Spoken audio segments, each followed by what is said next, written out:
Harihi Om Sadashivasamarambham Shankaracharya Madhyamam Asmadacharya Paryantam Vande Guru Paramparam Mukam Karoti Vachalam Pangum Langhayate Girim Yatkrupatamaham Vande Paramanandamadhavam.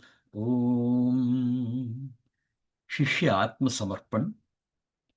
कार्पण्यदोषो उपहतः स्वभावः पृच्छामि त्वां धर्मसम्मूढचेताः यश्रेयस्यान्निश्चितं ब्रूहि तन्मे शिष्यस्तेऽहं शाधि मां त्वां प्रपन्नम्.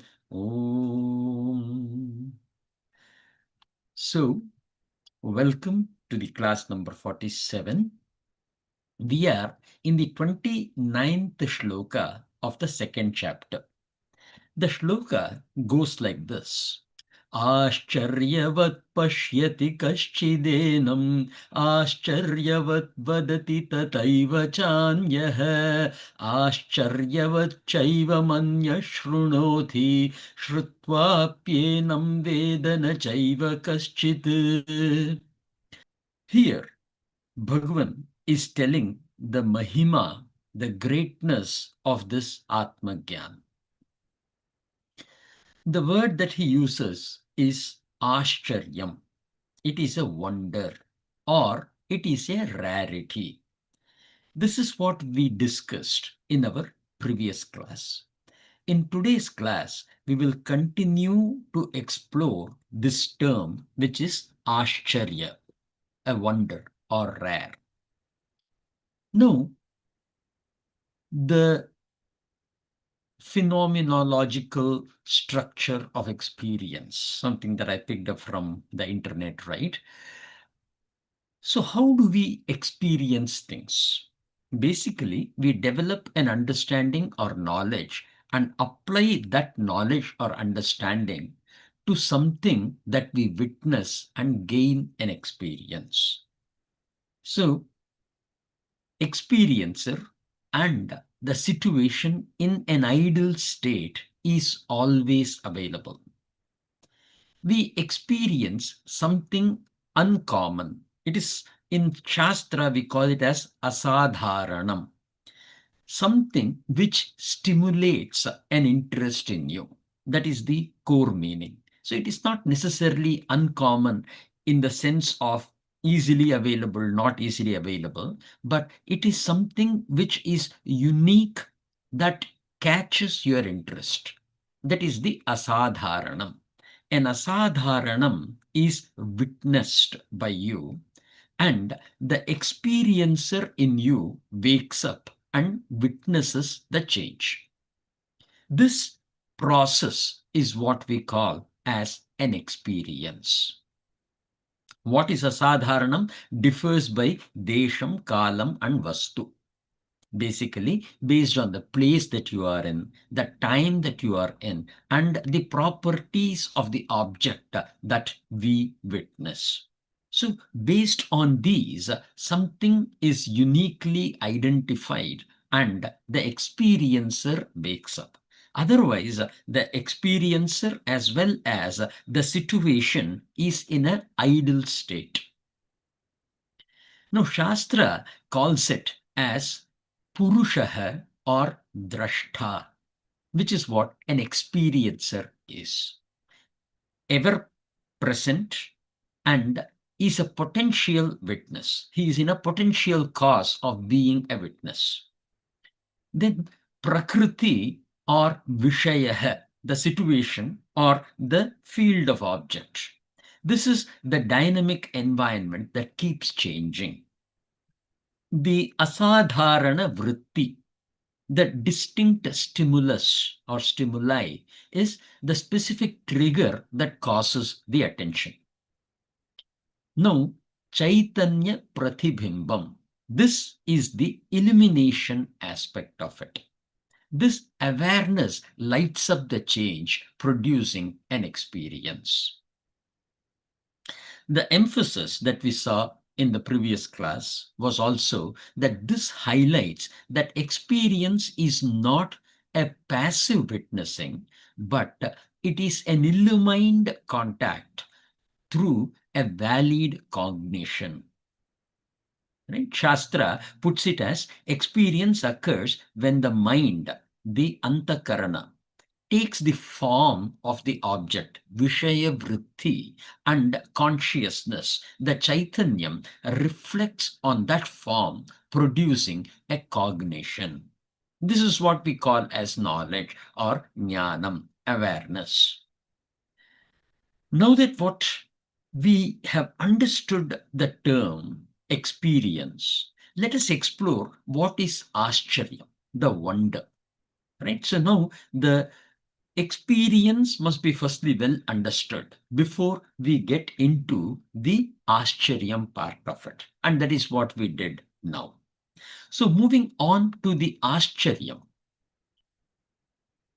On anything that you know, there are these concepts involved: the knower, the means of knowledge, and the object that has been known. We can call it as the pramātha, which is the knower, or jñātha, the knower. The means of knowledge is the pramāṇa, like I see from my eyes or ears, etc. And, or we can also call it as the jnāna, and the jñēyam, or the prameyam, which is the object that is being known. About everything else, the knowledge is outward only. I, the knower, has known this object through this means. I have known this mouse through my eyes. I become the knower, which is the pramātha. The eyes becomes the pramāṇa, and the object that I have known is the mouse, which is the prameyam. Now, Shastra says, especially in Brihadaranyaka Upanishad, Ātma va are drashthavyah, shrothavyo, mantavyo, nidityasitavyah. This is what is the mantra that comes in Brihadaranyaka Upanishad. This happens when Yajnavalkya renounces everything and Maitreyi asks whether wealth can bring immortality, liberation. And Yajnavalkya responds with the means of amritatvam, the means of crossing beyond the boundaries of death. So in that place, he says, Ātma, or the knowledge about the Ātma, is the means which needs to be seen, which needs to be heard, which needs to be contemplated, and which must be experienced as a process of living. Now, how does it apply to Āścaryam? What Shastra says is the Ātma must be seen, listened, contemplated, and meditated upon. Right? Our experience so far is knowledge as a relationship between the knower and the object through a means. The problem is the knower cannot be known through a means as an object, because the knower is the subject, I, the subject. This translates to developing the ability to gain the capability to see the subject as an object and realize the subject apart from but including the object. This is the most challenging part. Knower become realized through the known, but not the known. Unfortunately, the words reach its limitations here because words are also external, right? It's always outward facing. But here we are trying to get into the inside aspect of it, the I aspect of it. Now, Āścaryam, based on the asadharanam, this way of knowing is not common. Hence, the Atma Gyan is Āścaryam. That is, teaching about the subject by objectifying it and creating an awareness that it is not subject and object, two different things, and I am knowing the subject, but subject which includes the object with the knowledge that this object is dependent on the subject. So this mechanism of teaching is not that easy, common, and hence it is asadharanam. It is either considered rare or it is even considered to be a wonder as to how this is being taught. The I is the base of all experience, whether experienced in the past, the present, or the future. The individual doesn't constitute the I, but the chaitanyam, the awareness, the principle of awareness, the conscious principle constitutes the I. The second concept is, what is the gain? In every search, when we find the object that we are searching, we find success and delight. In Atma Jnana, we are not finding anything new. The benefit is delight, all the needs being instantly fulfilled. I run after things outside because I have not realized what I am, and that the objects are all in me already. They are part of this whole, right? That aspect of realization is the delight. Till such time that realization happens, we will continue to run. The gain is said to be everlasting thirst for search comes to an end. It is a liberation from the bondage called as samsara. So that is the biggest of the benefit of knowing this Atma.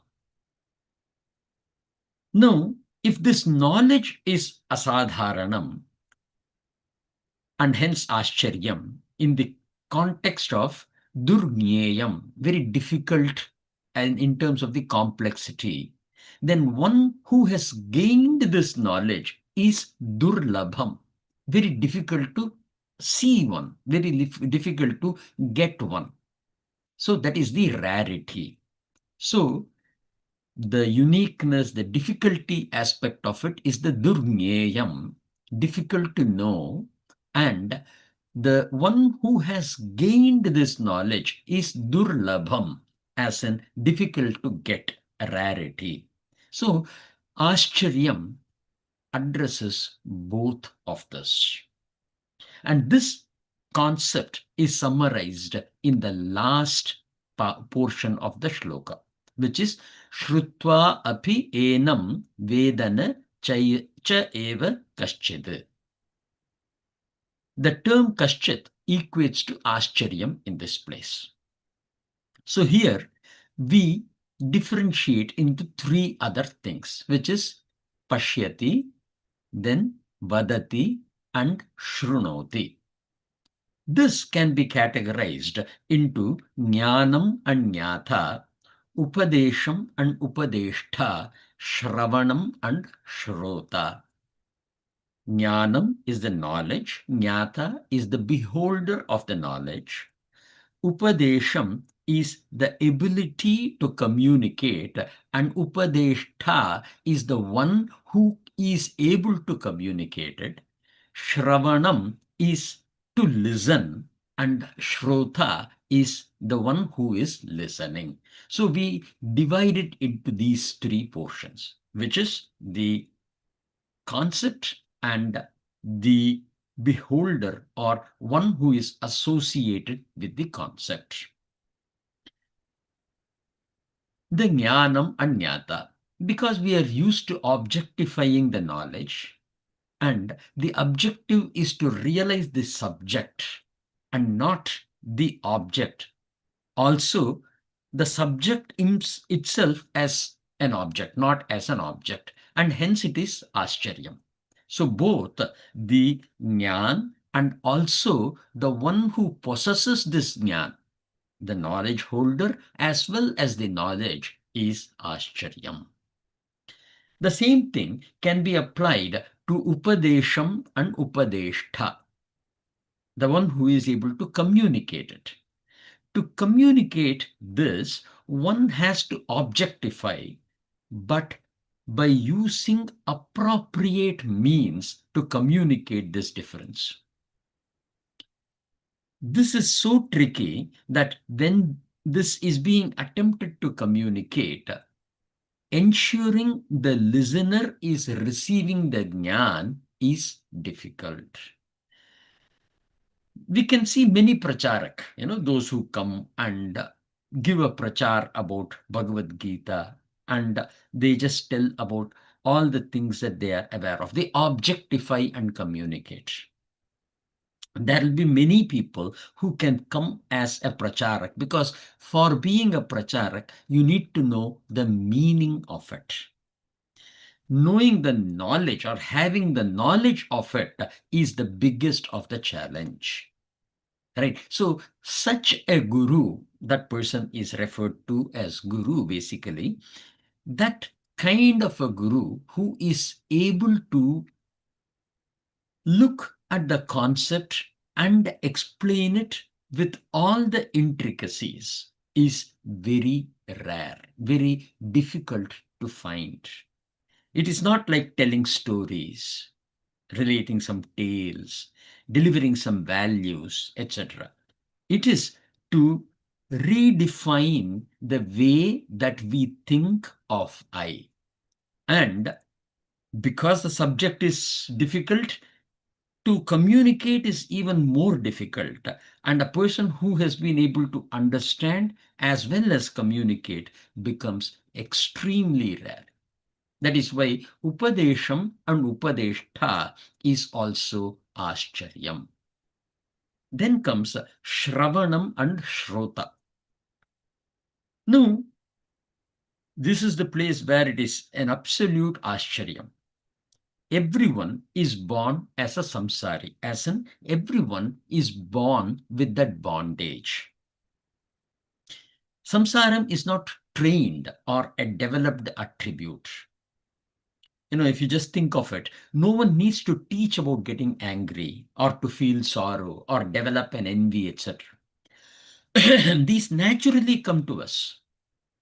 So we say samsaram is a natural attribute. And it is a deficiency, we know that. And that is what we are trying to overcome. The sorrow, the anger, the envy, and all these things are the ones that we are trying to overcome. Yet, we don't find people coming to realize this and get to it. Logic and Shastra both define that the desire to overcome samsara is natural. Everyone wants to overcome this. Shastra says the means is listening to Atma Atma va are. Right? So he tells this to Maitreyi, right? Atma va are, shrotavyo, mantavyo, nididhyasitavyah, etc. So he's telling it is so important that this is the means. However, people don't come for hearing this one. And it is absolutely natural that they don't come. First thing is lack of knowledge that this Atma Jnana is the means. The moment we are saying that I am talking about I, the subject, we say, okay, I know I, what is there in this? And they stop. Okay, knowing the I, my problem is not going to get solved. So that is again the place where they kind of resist. So lack of knowledge that this Atma Jnana is so subtle and it is the means to overcome samsara doesn't exist. Or rather, lack of awareness exists. Fear that it will change my core is another thing that we say in the tradition. Unlike every other knowledge, I learned physics, I learned mathematics, I learned history, right? In all these things, I acquire something. And we are known to be people who try to acquire more and more and more. But in this exercise of learning Atma Gyan, we stop the quest for acquiring and we become a participant. We become a person who is full of action and alertness and, obviously very, very highly respected as well because of the core that it changes. However, for someone to feel that my core can get changed, people immediately fall into a fear. Right? So, Shastra says the means is listening, and listening this is expected to change me, and I don't know what this change is going to be. And the fear takes over from me wanting to listen. The next we call is lack of vivekaha, the ability to dissect and understand what is true value, what is not true value. People are more comfortable with mithya.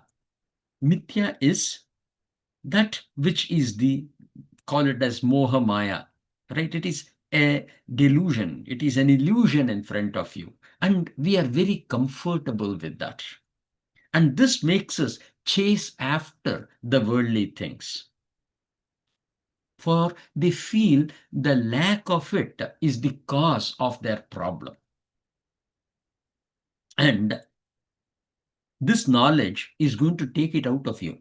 It is going to say that the problem is part of life.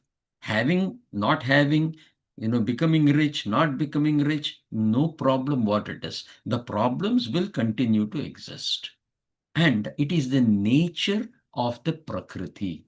It is not a problem. This change is the nature, and me resisting that change is the reason for the pain. This awareness comes into you, and this makes people uncomfortable. The next one is, for every knowledge, we require some qualification.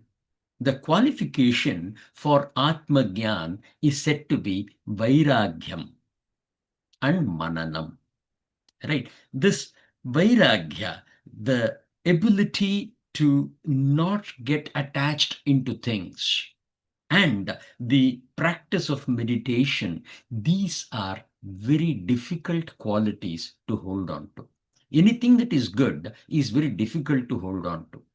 Bhagavan will speak about it later.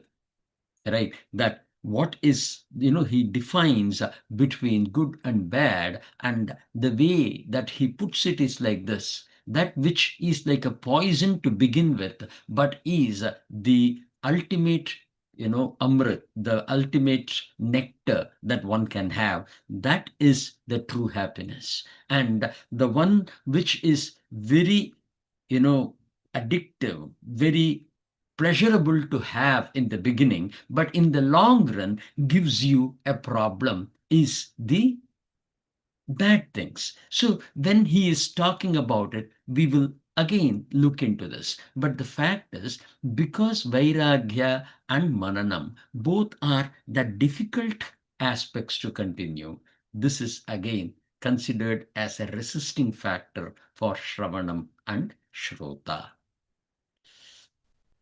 Then this leads us to the lack of discipline. The self-discipline is very, very important. And it is said that sadhana chatushtaya sampatti is the means, right? So in that there is something called as shad sampat, right? They are shamam, damam, uparamam, etc. Right? Titiksha, shraddha, samadhanam.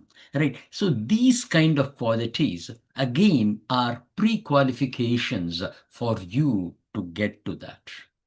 And as part of the sadhana chatushtaya sampatti, we also have mumukshutvam, having that burning desire to know. Now, there are some misconceptions. Seeing the Atma Gyan or the knowledge about I as an abstract theory, or putting Bhagavad Gita into a ritual, as a religion, as a concept of belief.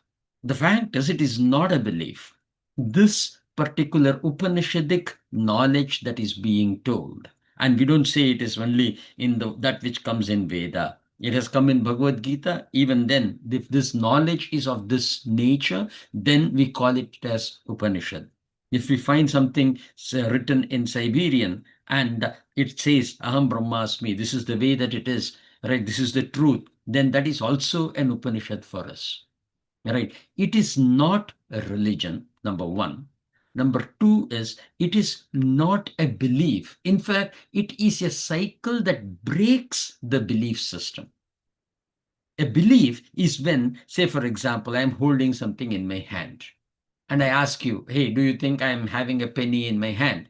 And you say, oh, yeah, you don't have to lie, so I believe that you have it. But when I open, it is not there. There is nothing in my hand.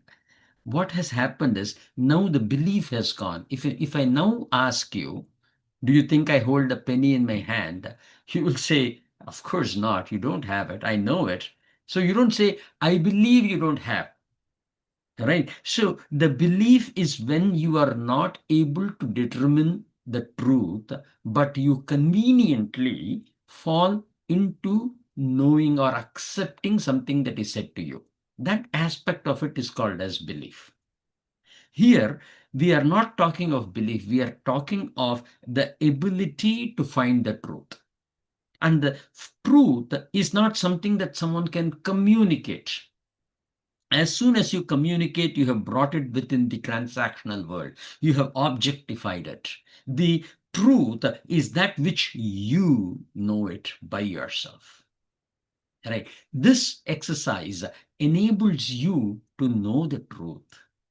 And hence, the misconception that this is another religious form of teaching, or this is another aspect, is again preventing people from coming to listen to this.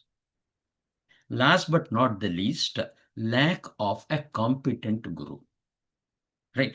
Now, I do not know how competent I am as a guru, but I have learned it. I have gone through a mechanism of whatever we call, right, Shravanam, Mananam, and Nitidhyasanam. Through that, I might have come to the point where I am able to at least communicate the way that I have learned it.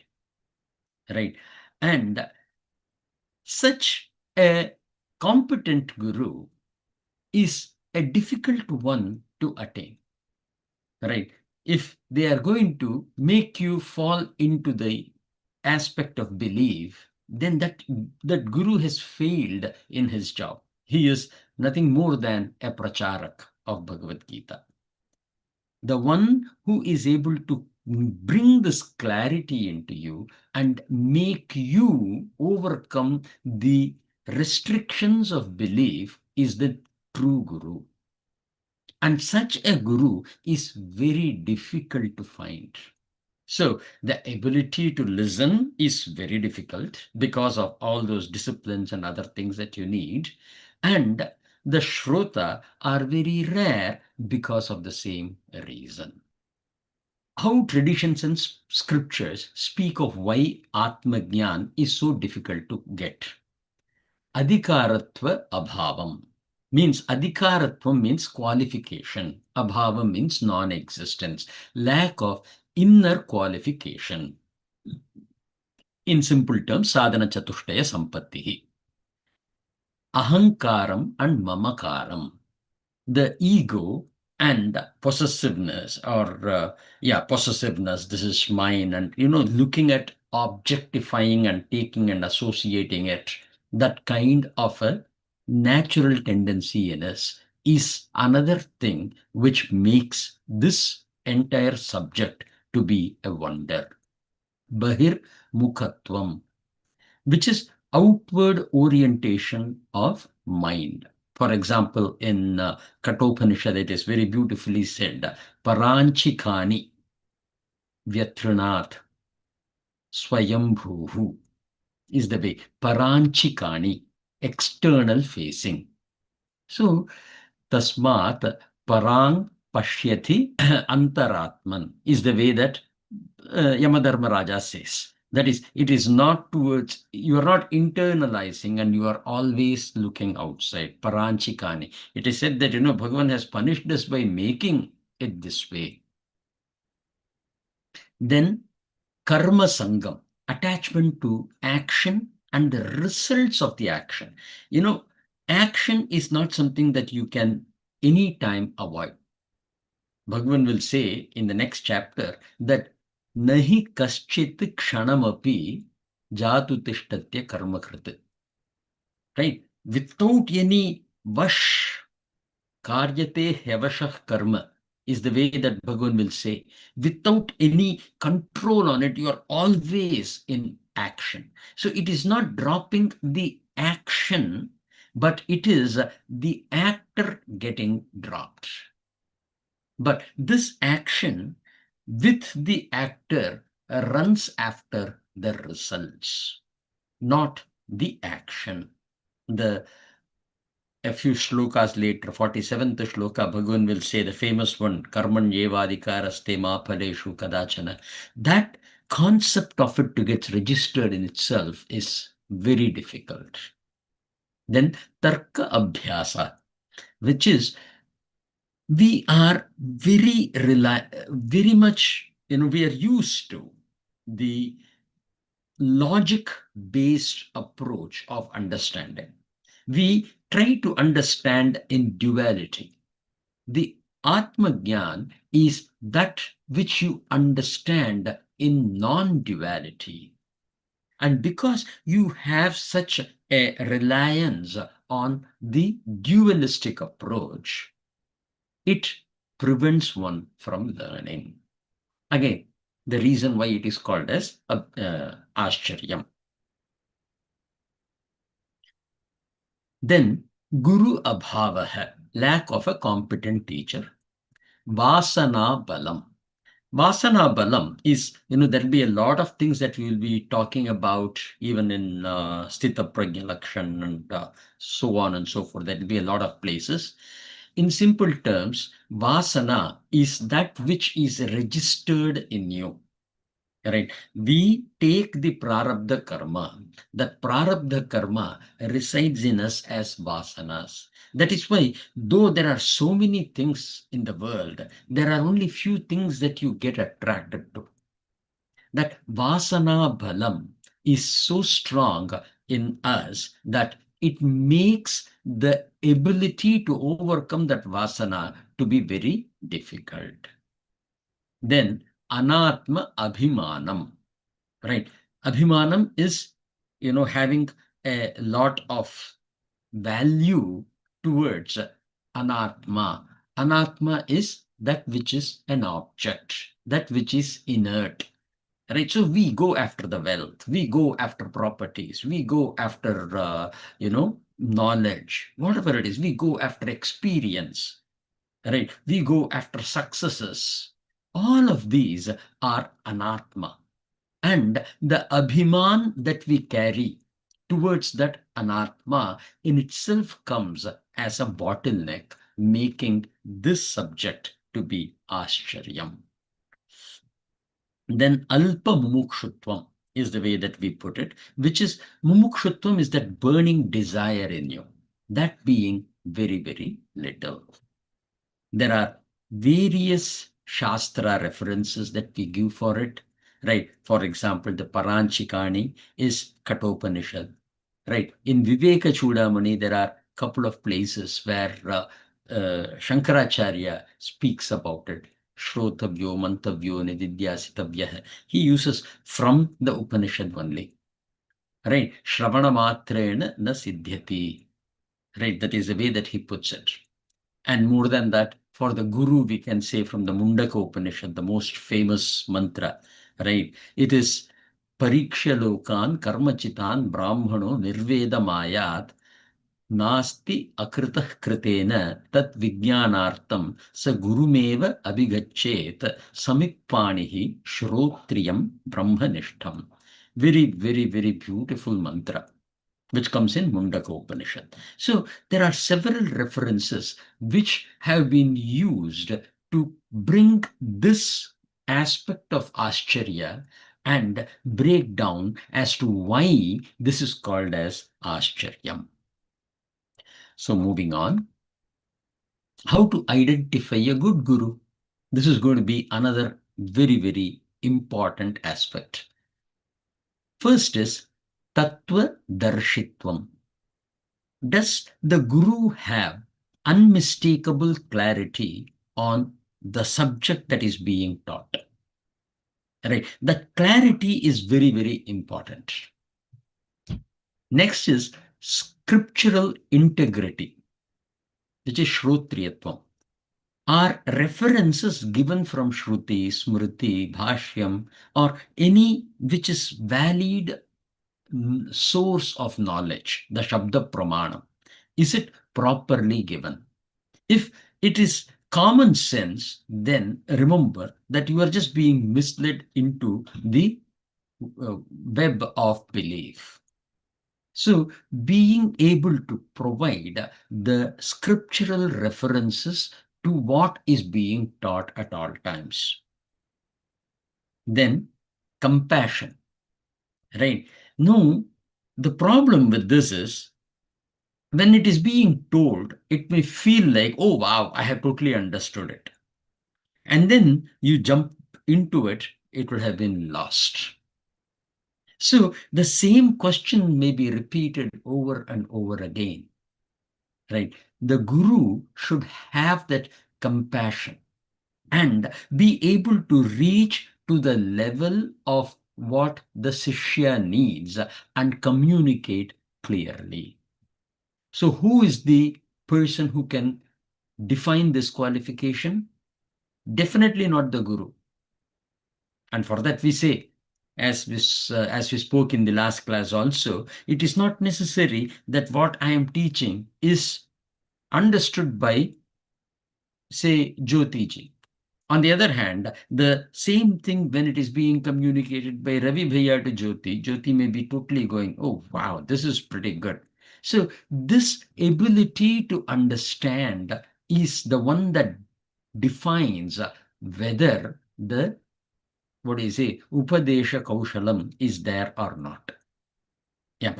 Is the guru teaching to my level of understanding? Dedication and preparedness, that is called as Ācharam, right? The Shastra, or at least in tradition, it is said that if I have to teach a subject, I should have prepared that subject for twice the amount that I am going to teach.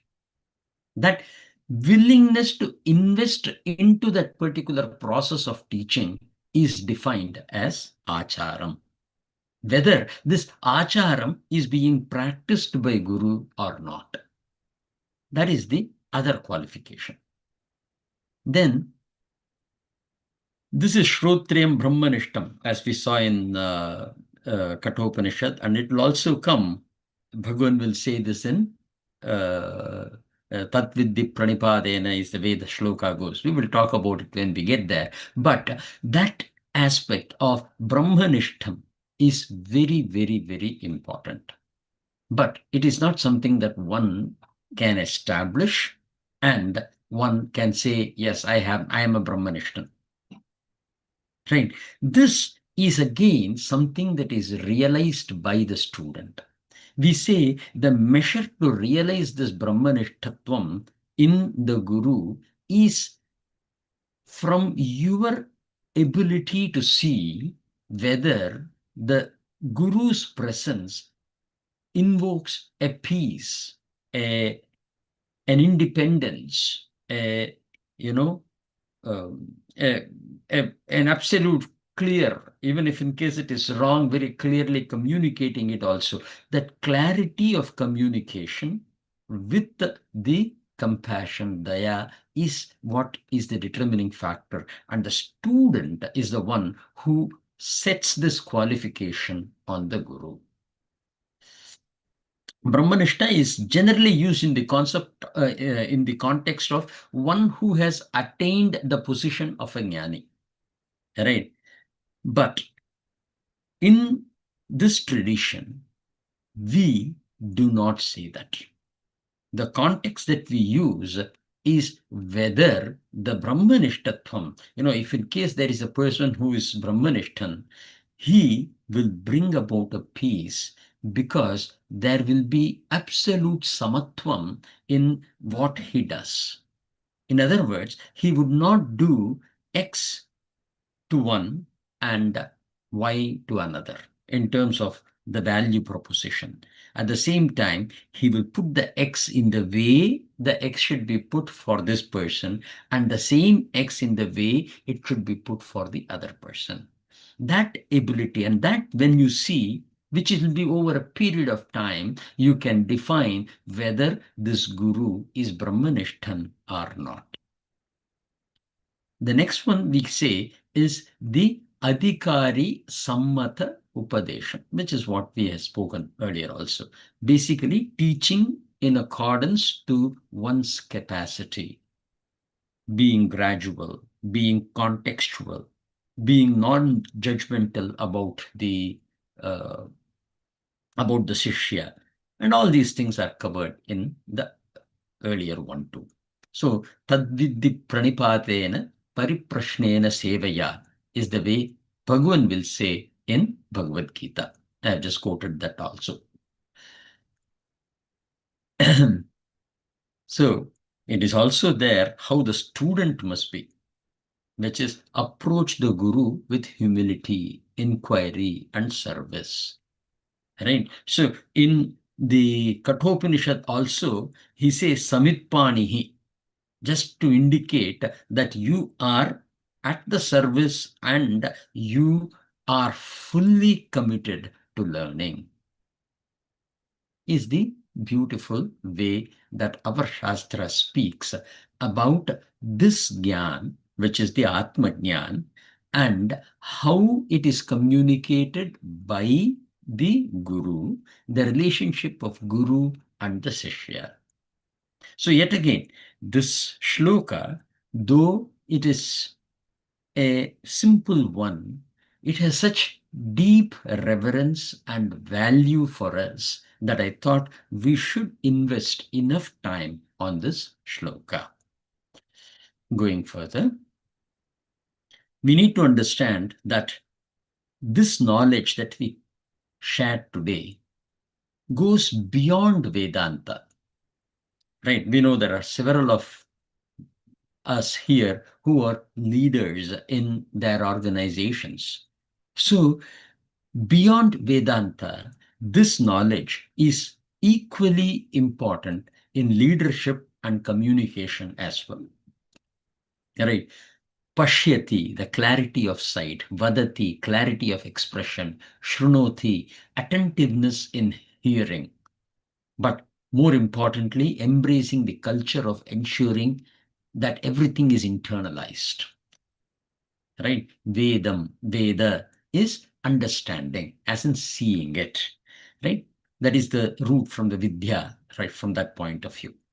So if you look at it, management and leadership, if in case we can summarize it, it is like this. A leader's vision, like the self, is often subtle. It is ahead of its time. Right? It's outside others' current frame of reference. Right? Because the leader is driving the organization forward. So when doing so, having the clarity of articulation and grounded communication are critical to make the vision relatable. Effective communication is not transmission of information. It is translation of insight into a shared understanding. So leaders must tailor their expression to the receiver's context. They should not assume their, what do you say, wonder, the kind of, when an idea comes to a leader, the leader is very elated. So this elation, which is what is a wonder or the Āścaryam, will not get transferred automatically. So that the pashyati, vadati, shrunoti, this particular shloka is something that should remind the leader to ensure that they follow the right way of communication. Now, the leader must create spaces for reflection, questioning, and experimental connection, right? Turning inspiration into ownership, right? In management terms, it's hear, listen, as in listen, engage, and act. This process must be well followed by a good leader. This is the humanity clause for leaders, which is communication success is never guaranteed. Understanding depends on readiness, context, and trust. Hence, leaders must lead by repeated clarity, empathy, and alignment, not by assumption of, comprehension has already taken place. That this person, I have already told it. I don't know why is it that you are not able to listen, kind of a stuff. Right. So you don't want to jump into that. There may be places where you may have to.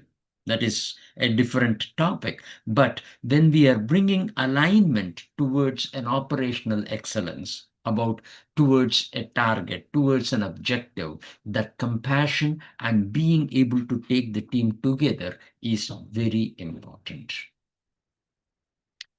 What the visionary sees as self-evident, the team hears as extraordinary. That is the key that this shloka gives to leaders.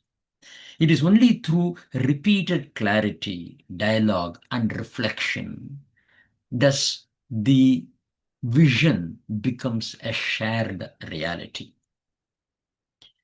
The rarest art in leadership is not having the vision, but awakening the same wonder, the same, Āścaryam, the same feeling towards that particular objective in others.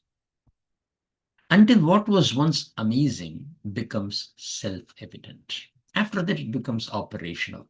But till the time it is operational, that idea to seep into the organization is an Āścaryam. And this is a shloka that leaders must always keep in their mind when they are communicating with their team. This is also going beyond leadership, education, or mentorship. A teacher's understanding cannot simply be transferred. True learning requires the student's awakening, and this is a joint exercise between the teacher and the student. Innovation and creativity. Again, new ideas are often wonders, hard to describe or believe. Innovation needs translation and socialization. The same thing applies here too. Then cross-cultural communication. Meaning is filtered by background. Understanding across perspective is rare and must be cultivated. For personal growth and coaching, people hear truth about themselves many times before one day they see it. The aha moment is the Āścaryam. And you have to always keep yourself alive to receive that aha moment when it matters about your own self. So we can keep on adding, but these are all the things that I thought I can just sum it up for the value that this shloka gives us. And because it is so important, we will chant the shloka again. आश्चर्यवत् पश्यति कश्चिदेनम् आश्चर्यवद् वदति तथैव चान्यः आश्चर्यवत् चैव मन्यः शृणोति श्रुत्वाप्येनं वेद न चैव कश्चिद्. So a very, very beautiful shloka, deep values, an important one for all of us, and a good introduction into the subject that we are going to go for next few years in this Bhagavad Gita. In Bhashyam, Shankaracharya, again, as I said, Shankaracharya's Bhashyam has been the seed to all that which we expressed right now. Here, he says the Ātman is compared to something amazing, Āścaryavat. And he says, adrishta purvam. A is negation, drishtam is seen, purvam is before, never seen before. Akasmat drishyamanam. This is again something that you need to understand. As you start going into it, every time you see the eye, remember you are seeing the object, the reflection of the eye, not the eye itself. That I comes into the realization, akasmat, suddenly, right? It is just all of a sudden it appears. Someone may see this, pashyati kaschit, because it is akasmat drishyamanam, pashyati kaschit. He puts the sense there. Then another may speak about the self as something astonishing, and another may hear about it as if hearing a marvel.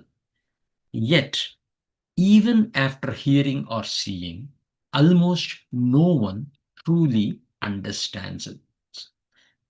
Shankaracharya very beautifully puts it as yenam vedana cha eva kaschit is referring to almost no one truly understands it. The one who truly perceives the selves, the one who correctly speaks about the self, the one who truly hears and grasps the teaching, such individuals are extremely rare. The same thing. One was looking at the concept, another was the person, the bodies, right? So that division that we spoke about is coming from here. Right. And here the word that he uses is aneka sahasreshu, several thousands, kaschit eva, very rare, one among several thousands. Thus, the self is extremely difficult to know. Durbodha Atma. This is the deeper intended meaning. Abhipraya, in accordance with Shankaracharya, in his opinion, this is what is the core concept here. The self is astonishing. Rarely does anyone see, speak, or hear about it correctly. And rarer still is the true understanding of it. Thus, we should not feel surprised or discouraged at this confusion. That is the biggest lesson for us. This confusion is natural. And as I said, it is not a class where you come to learn something. It is an exercise that you perform, similar to meditation, which has now become a part of exercise. Here, the listening is also a part of the exercise.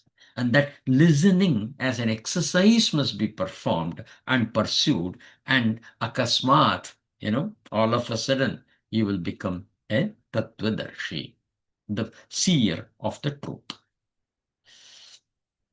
Āścarya introduces the 30th shloka here. Ata idhani prakaranartham upasamharuta. Right. Now, Lord Krishna is wrapping up this part of the teaching, meaning he will soon conclude and transition to the next point. At this point, I will take a break here and we will continue with our shloka number 30 in the next class. Harihi Om Purnamadah Purnamidam Purnat Purnamudachyate Purnasya Purnamadaya Purnameva Vashishyate Om Shanti Shanti Shanti. Hari Om Tat Sat.